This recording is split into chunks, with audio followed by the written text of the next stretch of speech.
다음 주 말씀 제목은 이걸로 잡았어요. 인생 목적을 수정하라. 제가 이런 제목 잘 안 잡는데 이번에 한번 좀 이렇게 잡아봤어요. 인생 목적. 계명을 보면서 우리가 이제 다음 주에는 구체적으로 이제 사람 사랑에 대한 계명이죠. 그러니까 조금 더 디테일해요. 십계명도 이제 사실 5계명까지는 그 설명이 굉장히 장황하게 많은데 부모 공경부터 6계명부터 이렇게 쭉 5계명부터죠. 5계명부터 쭉 보시면 짧아야 되게 내 부모를 공경하라. 살인하지 말라. 간음하지 말라. 거짓 증거하지 말라. 도둑질하지 말라. 거짓 증거하지 말라. 탐내지 말라. 뭐 이런 내용들이 쭉 나오는데 굉장히 짧게 짧게 나오거든요. 그러면서 이제 이 다음 주에는 이제 6, 7, 8계명이에요. 그래서 이제 살인하지 말라, 간음하지 말라, 도둑질하지 말라. 이제 요 부분이거든요. 굉장히 그 이웃 사랑에 대한 그런 구체적인 계명들인데 이것들을 통해서 우리가 어떤 삶을 살아야 될지 하나님의 뜻이 또 드러나 있어요. 근데 이제 십계명이라는 걸 우리가 지금 계속 살펴보면서 뭐 우리 셀리더들도 느끼시겠지만 결국은 이제 중심이 잘 잡혀야 된다는 전제가 있는 거예요. 이제 당연히 살인하면 안 되죠. 근데 이제 요즘에 이런 질문을 왜 살인하면 안 돼? 살인하는 게 이해가. 그리고 또 예를 들면 자살 같은 게 문제가 되는 거예요. 아니 내 목숨 갖고 내가 하는데 뭘 뭐라 그래? 이제 자기가 자기 죽이니까.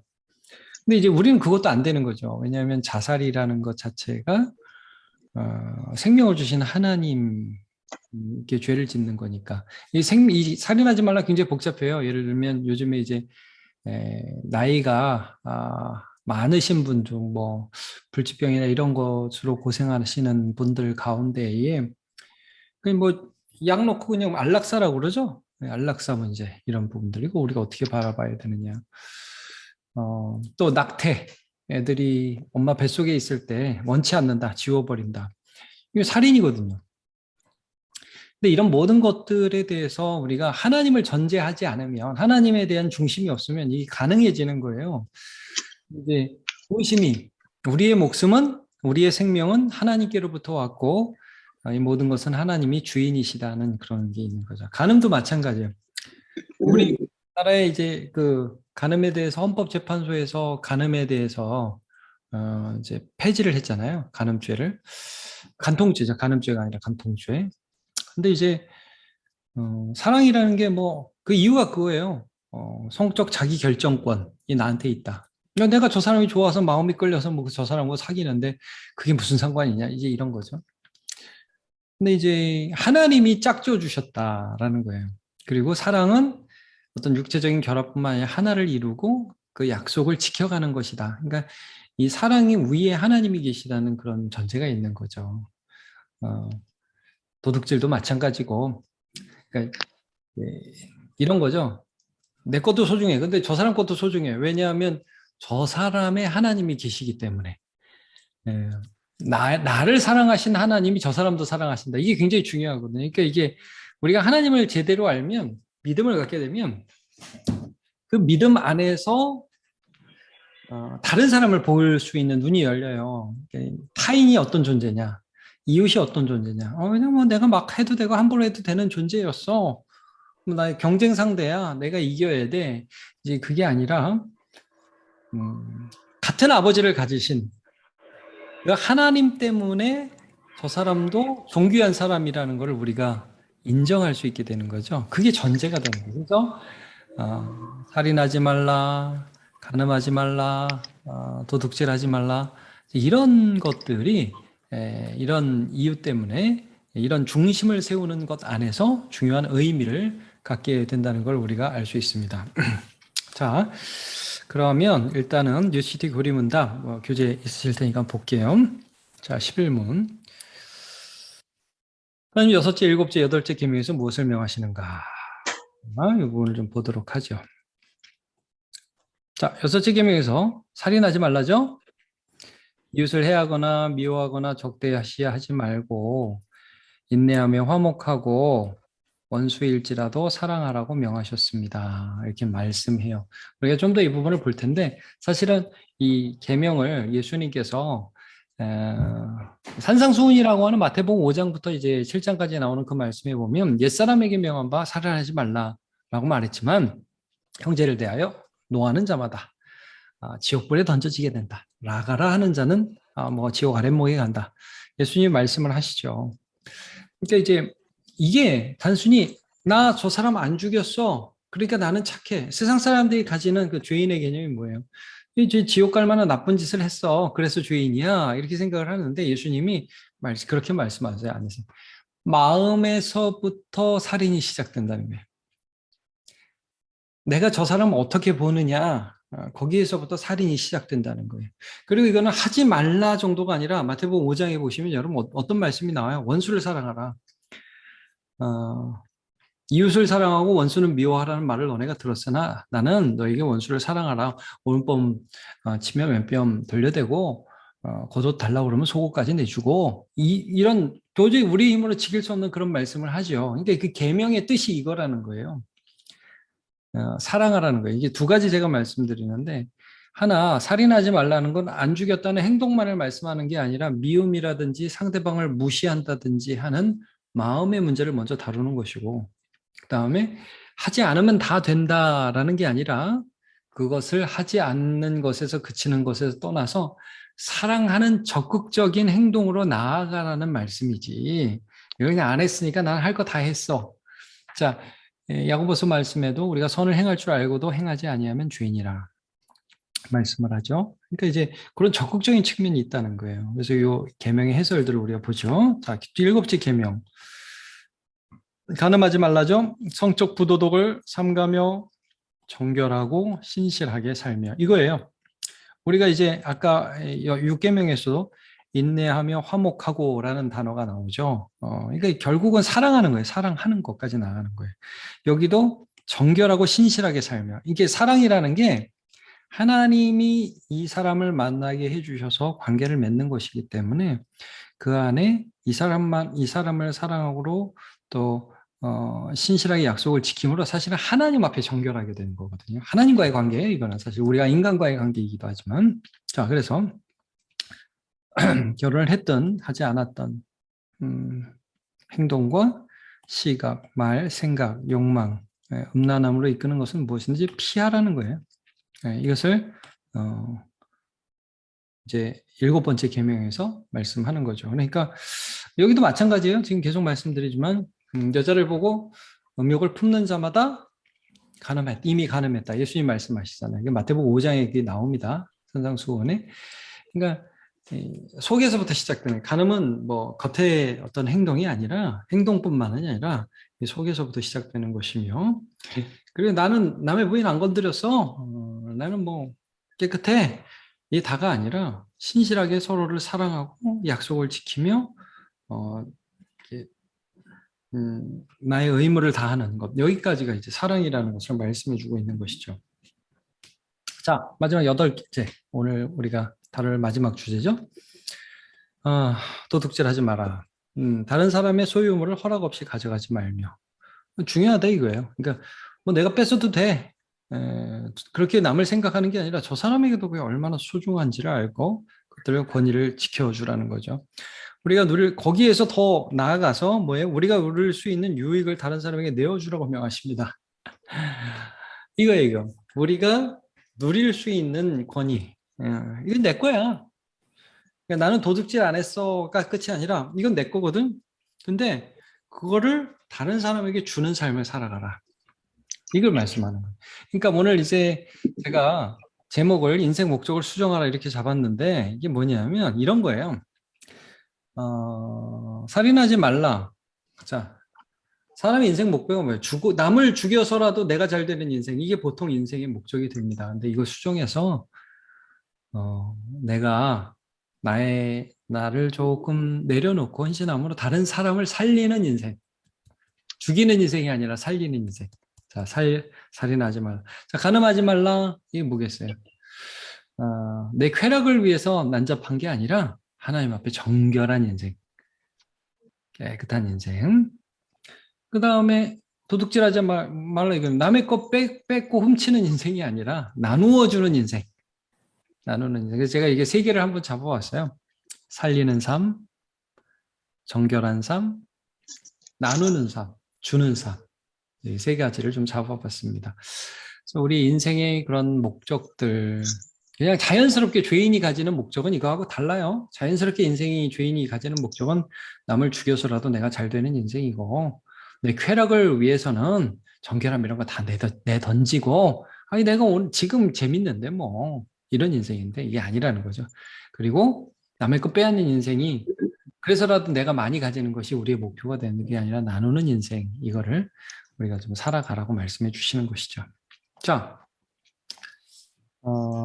서론을 좀 보겠습니다. 내가 하나님을 믿기에 다른 사람을 대하는 내적 태도가 변했습니까? 자, 믿음. 내가 하나님을 믿는데 사람에 대한 태도가 변하나요? 변하죠.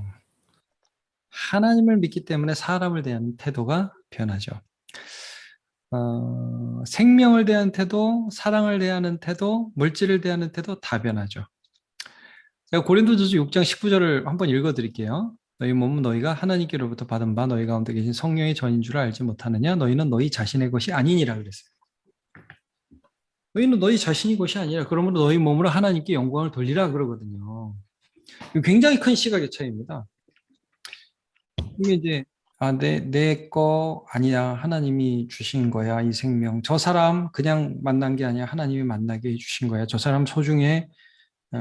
이 개념이라는 거예요. 타인을 보는 개념. 그러니까 이제 요 전제적으로 우리가 서론에서 나는 타인을 어떻게 규정해? 이게 타인. 그래서 뭐 이런 소설도 있잖아요. 타인은 지옥이다. 뭐 이런 최근에 그런 웹툰을 이제 드라마로도 만들고 그랬는데 타인은 어떤 존재인가? 자, 하나님의 사랑을 받는 거예요. 이거 성경 있으시죠? 한번 그거 한번 보세요. 자, 마태복음 5장 한번 펴보시죠. 다음 주에 이건 안 읽을 수도 있는데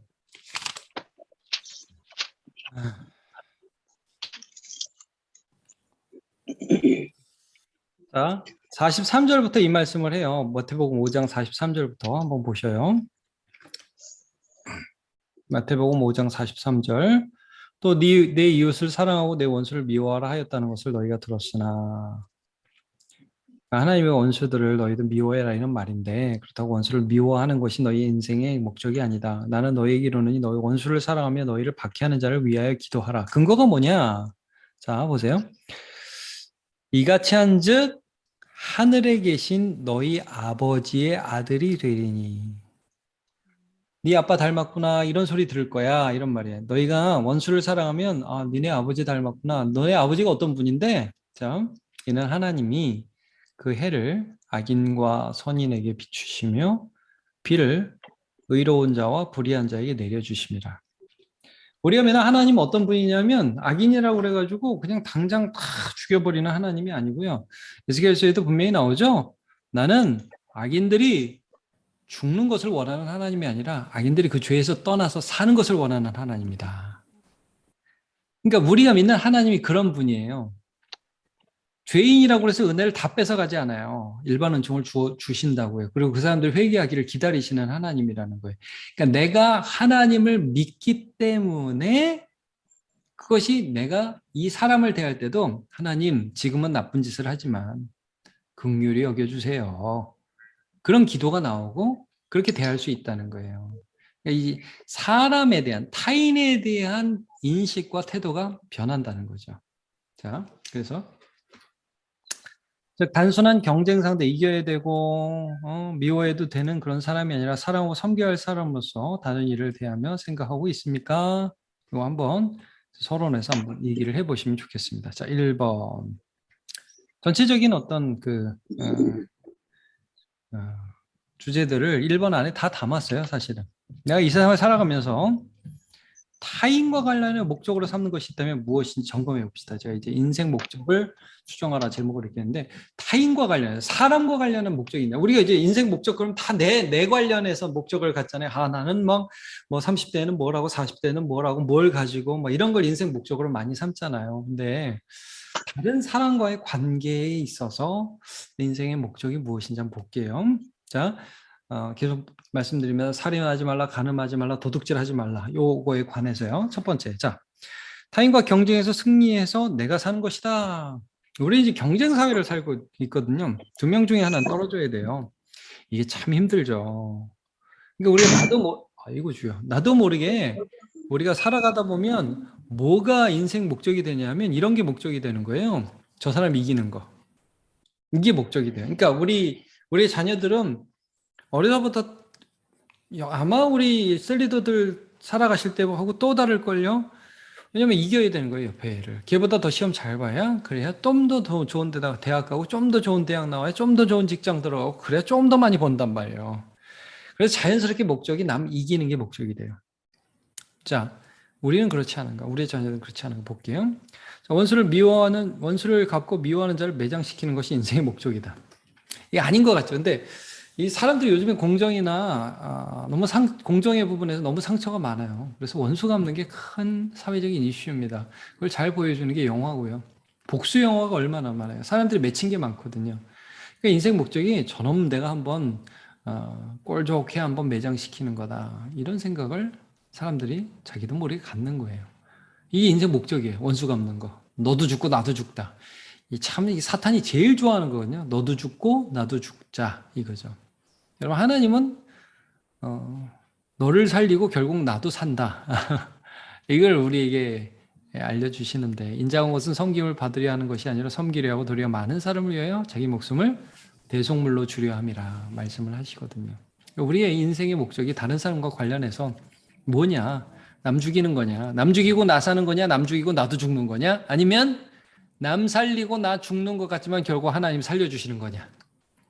이 문제죠. 자, 그래서 섬김과 헌신으로 누군가를 살리는 삶을 사는 것이다.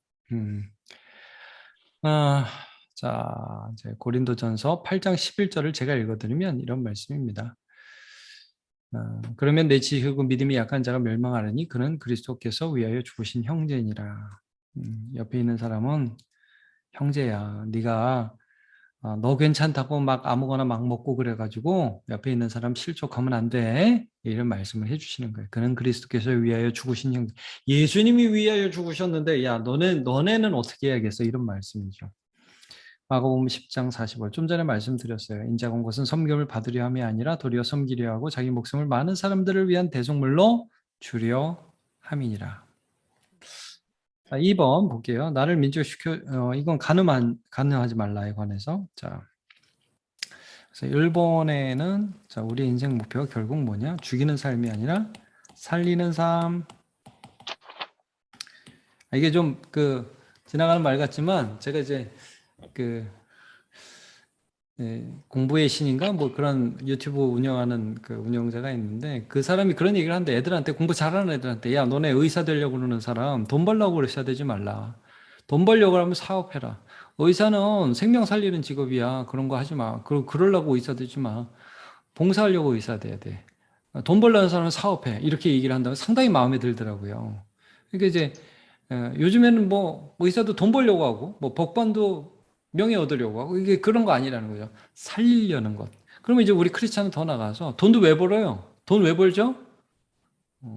섬기려고 돈 버는 거죠. 누군가 살리려고 하는 거죠. 이제 그런 목적의 변화가 있는 것입니다. 자, 2번도 마찬가지예요. 2번은 정결한 삶, 깨끗한 삶. 자, 나를 만족시켜줄 대상을 찾아서 기쁨을 누리는 것이다. 그러니까 누가 나한테 맞지? 결혼할 때도 그런 거잖아요. 이게 좀 나를 잘 서브해줄 사람 대상을 찾는다고요. 근데 이제 상대방의 입장에서 보면 그 사람을 섬겨줄 대상을 그 사람도 찾겠죠. 사랑할 대상을 찾아야 되는데 자꾸 이렇게 되는 거죠. 두 번째, 내가 사랑하며 섬김으로 하나님 앞에서 하나됨을 누리는 것이다. 이루는 것이다. 그렇죠? 우리가 이 세상에서 사랑할 사람을 찾는 것은 그렇게 해서 정말 사랑이 뭐냐 이게 사랑이. 사랑은 희생하면서 하나 되는 거잖아요. 그 가운데 나도 기쁜 거죠. 너를 기뻐하는 과정이 있는 것인데 너는 희생하고 나만 좋으면 돼. 이건 아니라는 말이죠.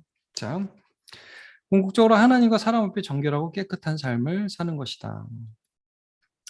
제가 이제 고린도전서 6장 15절부터 좀 읽어드리면 고린도전서 6장 15절에 이런 말씀이 있습니다. 너희 몸이 그리스도의 지체인 줄 알지 못하느냐? 내가 그리스도의 지체를 가지고 창녀의 지체를 만들겠느냐? 결코 그럴 수 없느니라. 창녀와 아빠는 자는 그와 한 몸인 줄을 알지 못하느냐? 일러스되 둘이 한 육체가 된다 하셨나니 주와 합하는 자는 주와 한 영이니라 이런 말씀이 있습니다. 예, 여러분 우리가 누구하고 노느냐 결국 그게 그 사람을 결정하는 거죠. 우리가 어, 그런 것들을 하나님이 원하시지 않는다는 것을 알 때에 하나님과 합하고 또 하나님 정해주신 짝과 합하고 그러면서 하나님 앞에 정결하게 되는 것이죠. 그래서 우리 인생의 목표가 깨끗하고 정결한 삶이 되는 것입니다. 마가복음 10장 6절에서 9절 이거 우리 뭐 잘 아는 말씀인데 제가 뭐 주례할 때마다 읽는 말씀이죠. 창조 때부터 사람을 남자와 여자로 지으셨으니 그러므로 사람이 그 부모를 떠나 그 둘이 한 몸이 될지니라. 이러한 즉 이제 둘이 아니고 한 몸이니 그러므로 하나님이 짝지어 주신 것을 사람이 나누지 못할지니라. 하나님이 사랑의 어떤 근원이 되시고 그 사랑을 지켜주시고 인도해 주시고 하나님이 그 사랑에 지지하신다는 거예요. 그러니까 자 이건 뭐 그냥 지나가는 말로 그러나 우리 셀리더든 이런 것들 기억하시고 아셨으면 좋겠어요. 결혼 관계 안에서 성적 기쁨이 당연히 있는 거예요. 그러니까 존 파이퍼 같은 목사님 그런 얘기를 했어요. 이 땅에서 하나님 주신 성적 기쁨은 영원한 천국에 대한 맛보기다. 우리가 뭐 주일 안식도 마찬가지지만, 그러니까 천국이 그렇게 기쁠 것이라는 것의 하나의 샘플이다. 물론 우리가 천국에서는 결혼 없다고 분명히 예수님 말씀하셨으니까 또 새로운 기쁨들을 주시겠죠. 그러니까 성적인 기쁨이나 육적인 기쁨이 그게 나쁜 게 아니에요. 근데 하나님을 배제하고 그것만 추구하는 게 죄란 말이죠. 그리고 그 하나님을 배제하고 그 기쁨만을 추구하는 순간 우리는 고깃덩어리가 되는 거예요. 창세기 6장에 말씀하죠. 하나님의 아들들이 사람의 딸들의 아름다움을 보고 결혼을 했다. 근데 하나님이 그들을 보고 그들이 육체가 됐다 그랬어요. 고깃덩어리가 됐다. 영적인 존재, 하나님을 경외하고 이웃을 사랑하며 아름다운 사랑을 해야 할 그들이 그냥 육체 덩어리가 되어버렸다. 그들의 인생은 이제 120년이 된다. 이제 이런 말씀을 또 하시죠. 수명이 확 줄어버려요. 그러니까 이제 우리가 사랑이라는 것을 생각할 때도 주님을 생각하고 주님이 원하는 그런 사랑을 할 때 우리가 진실하게 그 사랑 가운데에서 하나님 앞에 떳떳할 수 있어요. 이 창세기 39장 9절 10절 말씀은 여러분 기억하시죠? 요셉이 이 주인집 아줌마 계속 유혹할 때 내가 이 죄를 지어서 하나님 앞에 죄를 지을 수 없다. 이제 이런 마음을 가졌던 것이죠. 우리 인생의 목적 정결한 삶입니다. 깨끗한 삶. 예. 이게 예수 안 믿고 하나님 모르는 사람은 우리 인생의 목적이 뭔지 아시죠? 적당히 즐겁게 죄지면서 사는 삶. 이게 인생 목적이 됩니다. 우리는 다르다는 거죠. 자, 마지막으로 3번. 남보다 더 많이 가지는 것이다. 도둑질하지 말라라는 계명을 생각해 볼 때 남보다 더 많이 어떻게든 수단과 방법을 가지 않고 더 많이 갖는 것. 아니다. 내 것을 나누어 주는 것이다. 주는 거. 그래서, 마태복음 5장 30절에서 31절을 보시면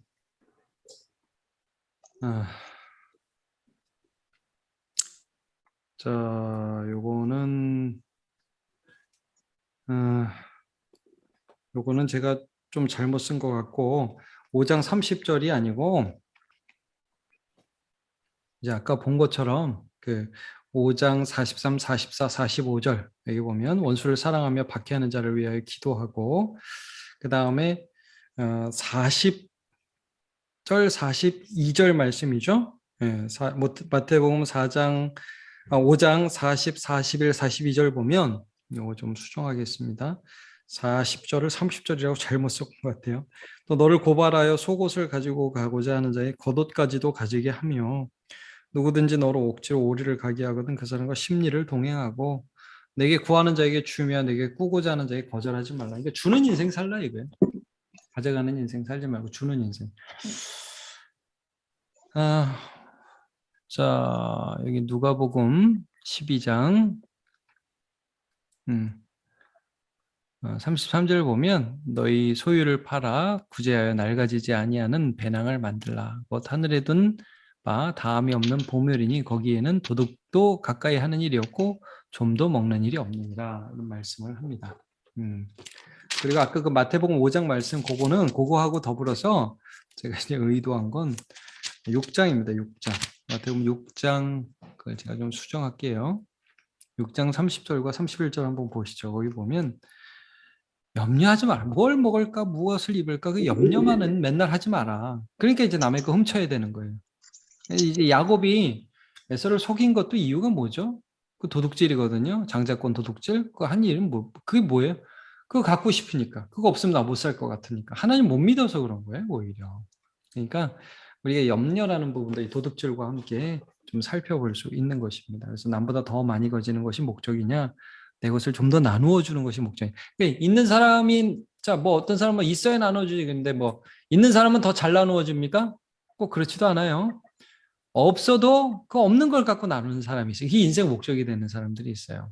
우리는 좀 이런 부분에 대해서 생각을 다시 해야겠죠. 잠언 11장 24절 흩어 구제하여도 가난하게 되는 일이 있나니 과도히 아껴도 가난하게 죄송합니다. 흩어 구제하여도 더욱 부하게 되는 일이 있나니 과도히 아껴도 가난하게 될 뿐이니라.